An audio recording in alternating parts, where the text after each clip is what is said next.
வாழ்க வளமுடன். அன்பானவர்களே, இன்னைக்கு நம்மளுடைய சிந்தனைக்குள்ளார கொடுக்கக்கூடிய விஷயம், தன்னம்பிக்கையை தங்களின் எண்ணங்களில் எப்படி ஆதிக்க எண்ணங்களாக கொண்டு வருவது அப்படிங்கிறதுக்கான 5 உறுதிமொழிகள், அதாவது 5 பிரகடனங்களை நம்ம இந்த வீடியோல தெரிஞ்சுக்க போறோங்க. தன்னம்பிக்கை சார்ந்த 5 உறுதிமொழிகள். அப்ப தன்னம்பிக்கையை எப்படி வளர்த்துக் கொள்வது, தன்னம்பிக்கையை வளர்த்துக் கொள்வதற்கான 5 உறுதிமொழிகள் என்னென்ன, இந்த 5 உறுதிமொழிகள் எப்படி உங்களுடைய வாழ்க்கையில ஒரு மாற்றத்தை கொண்டு வரும் அப்படிங்கறத நம்ம பார்க்கலாம். பாருங்க, ஃபர்ஸ்ட் நம்ம அப்படியே அந்த 5 உறுதிமொழிகள் என்னென்ன அப்படிங்கறத நம்ம தெளிவா பார்த்திடலாம். திரும்பவும் நான் ஒரு தடவை இதை முடிச்சுட்டு திரும்பவும் கடைசியா இந்த 5 உறுதிமொழிகளையும் திரும்பவும் ஒரு தடவை நான் சொல்றேன்.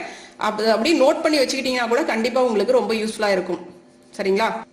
தன்னம்பிக்கை பிரகடனம். முதல் விஷயம், வாழ்வில் எனது திட்டவட்டமான குறிக்கோளை அடைவதற்கான திறன் என்னிடம் உள்ளது என்பதை நான் அறிவேன்.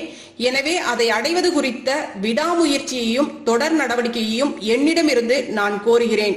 இது குறித்து உடனடி நடவடிக்கையில் ஈடுபட போவதாக இங்கு இப்போதே நான் வாக்குறுதி அளிக்கிறேன். இந்த இடத்துல நம்ம உணர்த்தக்கூடிய ஒரு விஷயம் என்னங்க, என்கிட்ட திறன் இருக்கு, என்கிட்ட அபரிதமான ஒரு சக்தி இருக்கு, இந்த சக்தியை பயன்படுத்தி என்னுடைய செயல்கள்ல நான் வெற்றி காண்பேன்.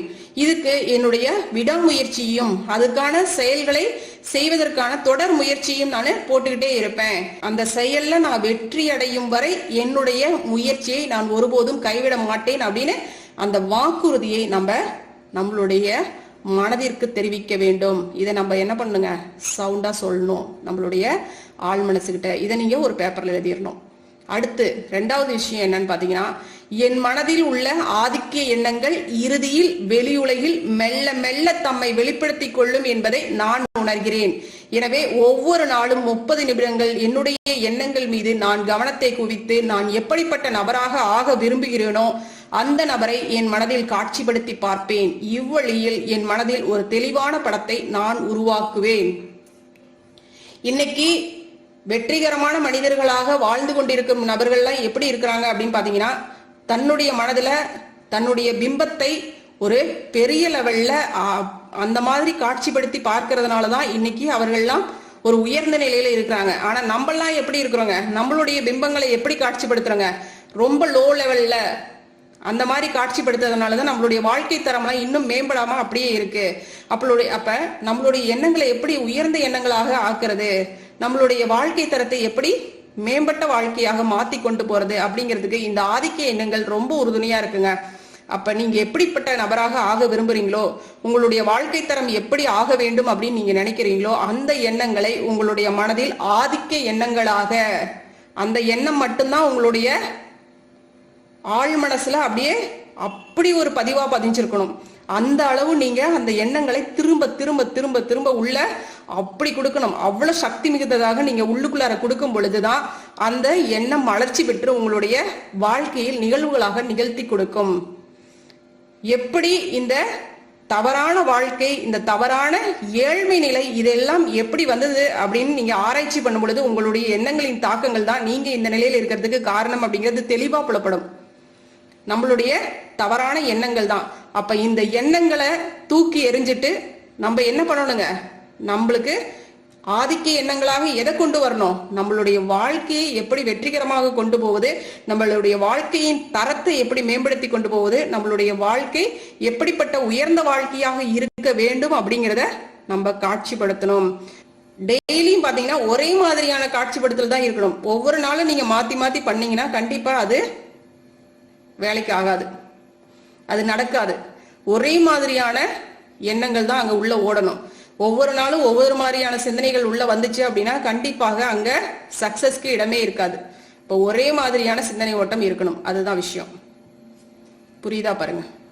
அடுத்து 3வது விஷயம், என் மனதில் நான் நிலைப்படுத்தும் எந்த ஒரு ஆள் விருப்பமும் என் குறிக்கோளை அடைவதற்கான ஏதோ ஒரு வழியை இறுதியில் கண்டுபிடிக்கும் என்பதை ஆழ்மன தூண்டுதல் என்னும் கொள்கையின் மூலம் நான் அறிவேன். எனவே நான் தினமும் 10 நிமிடங்களை என்னிடம் தன்னம்பிக்கையை உருவாக்கி கொள்வதற்கு அர்ப்பணிப்பேன். அப்ப நம்ம மனசுல நிலைப்படுத்தக்கூடிய இந்த ஆள் விருப்பம் அப்படிங்கிற ஒரு குறிக்கோள் இருக்கு பாத்தீங்களா, எனக்கு இது நடக்கணும் அப்படிங்கிறத நம்ம என்ன பண்ணுங்க, இந்த ஆழ்மன தூண்டுதல், அதாவது ஆழ்மனதுல ஒரு நம்பிக்கையை கொடுத்து அங்க ஒரு தூண்டுதலை ஏற்படுத்தணும். அப்ப அந்த மாதிரியான ஒரு தூண்டுதலை ஏற்படுத்தும் பொழுது அது தெளிவா அங்க பதிவுகள் அற்புதமா பதியும்.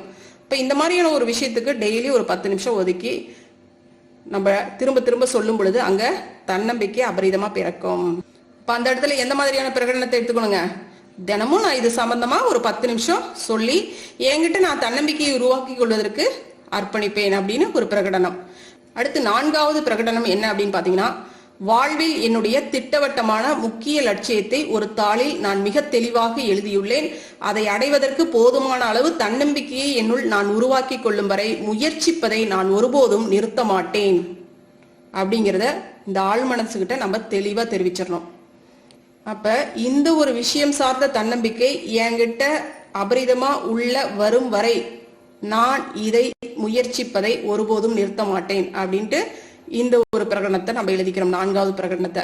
அடுத்தது 5வது பிரகடனம் என்ன அப்படின்னு பாத்தீங்கன்னா, உண்மை மற்றும் நியாயம் ஆகியவற்றை அடித்தளமாக கொண்டு உருவாக்கப்படாத எந்த ஒரு செல்வமோ அல்லது பதவியோ நிலைக்காது என்பதை நான் முழுமையாக உணர்கிறேன். எல்லா விஷயமும் எப்படி இருக்கணுங்க? உண்மையாக இருக்கணும், அது நியாயமாக இருக்கணும். அப்படி இருக்கும் பட்சத்துலதான் நம்ம கிட்ட வரக்கூடிய செல்வம் கூட நிலைத்து இருக்குங்க. பெரும் நீங்க நேர்மையான வழியில சம்பாதிச்சீங்க அப்படின்னா அது உங்களுடைய வாழ்க்கை வளர்ச்சிக்கு உறுதுணையாக இருக்கும். இதுவே நீங்க குறுக்கு வழியில ஒரு நியாயம் இல்லாத ஒரு வழியில, நேர்மை இல்லாத ஒரு வழியில உங்ககிட்ட அந்த பணம் வருது அப்படின்னா கண்டிப்பாக அது உங்களுடைய வாழ்க்கைக்கு 100% உதவக்கூடியதாக இருக்கவே இருக்காது. இது நம்ம நிறைய மனிதர்களுடைய வாழ்வில் நடந்தது நம்ம கண்கூடா பாக்குறோம். ஒரு திருடன் எப்படி இருப்பாங்க? ஒரு திருடங்கிட்ட ஒரு செல்வம் வருது அப்படின்னா அவன் வாழ்நாள் பூரா நிம்மதியா இருப்பானா? கண்டிப்பா இருக்க மாட்டான். அவனுடைய தலைமுறையும் பாத்தீங்கன்னா கண்டிப்பா நிம்மதியா இருக்கவே இருக்காது. என்னன்னா அந்த எண்ணங்கள்ல அது பதிவுகளாக பதிஞ்சிருக்குங்க. அதுதான் விஷயம். இந்த பணம் என்கிட்ட நேர்மை இல்லாம வந்துச்சு, யாரோ ஒருத்தருடைய மனசை நான் காயப்படுத்தி கஷ்டப்படுத்தி அதன் மூலமாக வந்த பணம் தான் இது அப்படிங்கும் பொழுது அவனுடைய உணவுகள், அவன் உண்ணக்கூடிய உணவுல கூட நிம்மதி இருக்காது. அவனுடைய வாழ்க்கை எப்படிப்பட்ட ஆடம்பர வாழ்க்கையை அவன் வாழ்ந்தா கூட ஆள் மனசுல அவன்கிட்ட கண்டிப்பாக ஒரு தாக்கம் இருக்கத்தான் செய்யும். அந்த தாக்கம் அவனுடைய வாழ்க்கையை நிம்மதியாக உறுதியாக வாழ விடாது. அப்ப எப்படிப்பட்ட ஒரு லட்சியத்தை நம்ம வச்சுக்கணுங்க? இந்த 5வது பிரகடனம் ரொம்ப ரொம்ப முக்கியமான விஷயம் தாங்க. அதான் சொல்றோம், உண்மை மற்றும் நியாயம் ஆகியவற்றை அடித்தளமாக கொண்டு உருவாக்கப்படாத எந்த ஒரு செல்வமோ அல்லது பதவியோ நிலைக்காது என்பதை நான் முழுமையாக உணர்கிறேன். எனவே இதில் சம்பந்தப்பட்டுள்ள அனைவருக்கும் நன்மை செய்யும் ஒரு பரிவர்த்தனையில் நான் ஒருபோதும் என்னை ஈடுபடுத்திக் கொள்ள மாட்டேன். நான் பயன்படுத்திக் கொள்ள விரும்புகின்ற ஆற்றல்களையும் மற்றவர்களின் ஒத்துழைப்பையும் என்னிடம் கவர்ந்திழப்பதன் மூலம் நான் வெற்றி பெறுவேன். மற்றவர்களுக்கு உதவி செய்வதற்கு நான் தயாராக இருப்பதால் எனக்கு உதவுவதற்கு நான் அவர்களை சம்மதிக்க வைப்பேன். நம்ம என்ன சொல்றோம்? மத்தவங்க கிட்ட இருந்து ஒரு உதவியை நான் ஏத்துக்குவேன், நானும் மத்தவங்களுக்கு உதவி செய்வேன், அவங்களுக்கு ஒத்துழைப்போட இருப்பேன், அவங்க கிட்ட அன்பு செலுத்துவேன். சோ அதுக்கு நானும் மற்றவர்கள்ட்ட இருந்து இந்த மாதிரியான ஒரு விஷயங்களை எதிர்பார்க்கறதுனால எந்த விதமான தவறும் இல்லை. அப்ப அவங்க எனக்கு உதவுறாங்க அப்படின்னா அதுக்கு நான் சம்மதிப்பேன். இன்னொரு முக்கியமான விஷயம் இந்த 5வது பிரகடனத்துல நம்ம சொல்லக்கூடிய விஷயம் என்ன அப்படின்னு பாத்தீங்கன்னா, மனிதகுலம் குறித்து அன்பை வளர்த்துக் கொள்வது மூலமாக நான் என் மனதில் உள்ள வெறுப்பு, பொறாமை, சுயநலம், ஏளனம் ஆகியவற்றை முழுமையாக நீக்குவேன். என்ன காரணம்னா, மற்றவர்கள் குறித்து நான் கொள்ளும் ஒரு எதிர்மறையான மனப்போக்கு ஒருபோதும் எனக்கு வெற்றியை கொண்டு வராது என்பதை நான் அறிவேன். நான் மற்றவர்கள் மீதும் என் மீதும் நம்பிக்கை கொள்வேன் என்பதால் அவர்களை என் மீது நம்பிக்கை கொள்ள வைப்பேன். இந்த 5 விஷயங்களையும் நீங்க ஒரு ஷீட்ல எழுதி, நான் வெற்றிகரமான நபராக உருவாகும் விதத்தில் அது மெல்ல மெல்ல என் எண்ணங்கள் மீதும் நம்பிக்கையின் மீதும் நடவடிக்கைகள் மீதும் ஒரு தாக்கத்தை ஏற்படுத்தும் என்ற நம்பிக்கையோடு தினமும் குறைந்தபட்சம் ஒரு முறையாவது நான் இதை உறக்க படிப்பேன் அப்படின்னு சொல்லிட்டு நம்மளுக்கு ஒரு நம்பிக்கையை கொடுத்து சைன் போட்டு கீழே வந்து நம்மளுடைய சைனை போட்டுரும். சரிங்களா? ஏன்னா உறுதிமொழியில நம்ம சைன் போடுவோம் இல்லைங்களா? அந்த மாதிரி இதை வந்து நம்ம அவ்வளவு மதிப்பு வாய்ந்ததாக மதிக்கணும். அதுக்கு ஒரு மதிப்பு கொடுத்து நம்ம அதை ஃபாலோ பண்ணும் பொழுது கண்டிப்பாக அது நம்மளுக்கு செயல் வடிவத்தை கொடுக்கும். செயலாக நம்மளுடைய வாழ்க்கையில் வளர்ச்சி பெறும். சரிங்களா? நான் திரும்பவும் இந்த 5 பிரகடனங்களை மட்டும், ஏன்னா நம்ம நடுவுல கொஞ்சம் சொல்லியிருப்போம், வேற மாதிரி நம்ம பேசியிருக்கோம் இல்லைங்களா? அதனால நான் திரும்பவும் இந்த 5 உறுதிமொழிகளை தெளிவா படிக்கிறேன். அதை நீங்க ரெக்கார்ட் பண்ணிட்டாலும் சரி, இல்ல நீங்க ஒரு தாள்ல எழுதிக்கிட்டீங்கனாலும் சரி, இதை நீங்க டெய்லி நல்லா ஃபாலோ பண்ணும் பொழுது கண்டிப்பா உங்களுக்குள்ளார ஒரு மாற்றம் உருவாகுங்க. சரிங்களா? ஒரே ஒரு தடவை திரும்ப படிக்கிறேன். உங்களுக்கு தேவையா இருந்துச்சு அப்படின்னா நீங்க அதை நோட் பண்ணிக்கோங்க. 5 உறுதிமொழிகள்.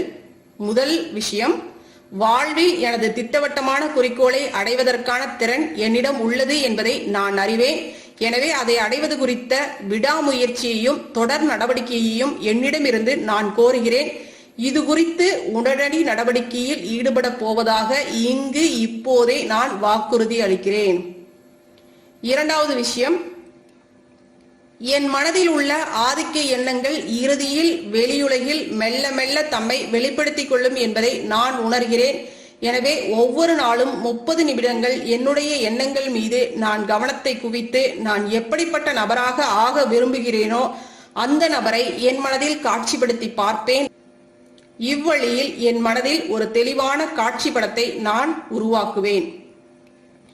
மூன்றாவது விஷயம், என் மனதில் நான் நிலைப்படுத்தும் எந்த ஒரு ஆள் விருப்பமும் என் குறிக்கோளை அடைவதற்கான ஏதோ ஒரு வழியை இறுதியில் கண்டுபிடிக்கும் என்பதை ஆழ்மன தூண்டுதல் என்னும் கொள்கையின் மூலம் நான் அறிவேன். எனவே நான் தினமும் 10 நிமிடங்களை என்னிடம் தன்னம்பிக்கையை உருவாக்கிக் கொள்வதற்கு அர்ப்பணிப்பேன். நான்காவது விஷயம், வாழ்வில் என்னுடைய திட்டவட்டமான முக்கிய லட்சியத்தை ஒரு தாளில் நான் மிக தெளிவாக எழுதியுள்ளேன். அதை அடைவதற்கு போதுமான அளவு தன்னம்பிக்கையை என்னுள் நான் உருவாக்கி கொள்ளும் வரை முயற்சிப்பதை நான் ஒருபோதும் நிறுத்த மாட்டேன். ஐந்தாவது விஷயம், உண்மை மற்றும் நியாயம் ஆகியவற்றை அடித்தளமாக கொண்டு உருவாக்கப்படாத எந்த ஒரு செல்வமோ அல்லது பதவியோ நிலைக்காது என்பதை நான் முழுமையாக உணர்கிறேன். எனவே இதில் சம்பந்தப்பட்டுள்ள அனைவருக்கும் நன்மை செய்யும் ஒரு பரிவர்த்தனையில் நான் ஒருபோதும் என்னை ஈடுபடுத்திக் கொள்ள மாட்டேன். நான் பயன்படுத்திக் கொள்ள விரும்புகின்ற ஆற்றல்களையும் மற்றவர்களின் ஒத்துழைப்பையும் என்னிடம் கவர்ந்திழுப்பதன் மூலம் நான் வெற்றி பெறுவேன். மற்றவர்களுக்கு உதவி செய்வதற்கு நான் தயாராக இருப்பதால் எனக்கு உதவுவதற்கு நான் அவர்களை சம்மதிக்க வைப்பேன். மனிதகுலம் குறித்து அன்பை வளர்த்துக் கொள்வதன் மூலமாக நான் என் மனதில் உள்ள வெறுப்பு, பொறாமை, சுயநலம், ஏளனம் ஆகியவற்றை நீக்குவேன். ஏனெனில் மற்றவர்கள் குறித்து நான் கொள்ளும் ஒரு எதிர்மறையான மனப்போக்கு ஒருபோதும் எனக்கு வெற்றியை கொண்டு வராது என்பதை நான் அறிவேன். நான் மற்றவர்கள் மீதும் என் மீதும் நம்பிக்கை கொள்வேன் என்பதால் அவர்களை என் மீது நம்பிக்கை கொள்ள நான் இந்த உறுதிமொழியில் கையொப்பமிட்டு இதை மனப்பாடம் செய்து சுயசார்புடன் கூடிய வெற்றிகரமான ஒரு நபராக நான் உருவாகும் விதத்தில் அது மெல்ல மெல்ல என் எண்ணங்கள் மீதும் நடவடிக்கைகள் மீதும் தாக்கத்தை ஏற்படுத்தும் என்ற நம்பிக்கையுடன் தினமும் குறைந்தபட்சம் ஒரு முறை இதை உரக்க படிப்பேன். இந்த மாதிரி 5 உறுதிமொழிகளையும் நீங்க எழுதி வச்சுக்கோங்க.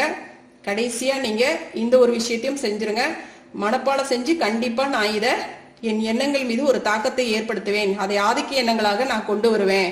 இதை உரக்க படிக்கிறது மூலமா திரும்ப திரும்ப இந்த நடவடிக்கையை நான் திரும்ப திரும்ப செய்வதன் மூலமாக கண்டிப்பாக இது என் எண்ணங்களில் ஆதிக்க எண்ணங்களாக வளர்ச்சி பெற்று என்னுடைய வாழ்க்கையை கண்டிப்பாக இது உயர்த்தி தரும். என்னுடைய குறிக்கோளை, என்னுடைய லட்சியத்தை அடைய இது துணையாக இருக்கும் அப்படின்னு நீங்க நம்பணும். சரிங்களா? இந்த 5 உறுதிமொழிகளும் உங்களுடைய வாழ்க்கையின் குறிக்கோளை அடைவதற்கான ஆதிக்க எண்ணங்களாக உங்களுக்குள் ஆழ்மனதில் மலர்ச்சி பெறட்டும். வாழ்க வளமுடன். நன்றி. அருட்பேராற்றலின் அன்பு கருணையினால் நாம் அனைவரும் நல்ல உடல் நலம், நீள ஆயுள், நிறை செல்வம், உயர் புகழ், மெய்ஞானத்தோடு நல்லதொரு வாழ்க்கையை நலமுடனும் வளமுடனும் வாழ்வோம். வாழ்க வளமுடன். நன்றி.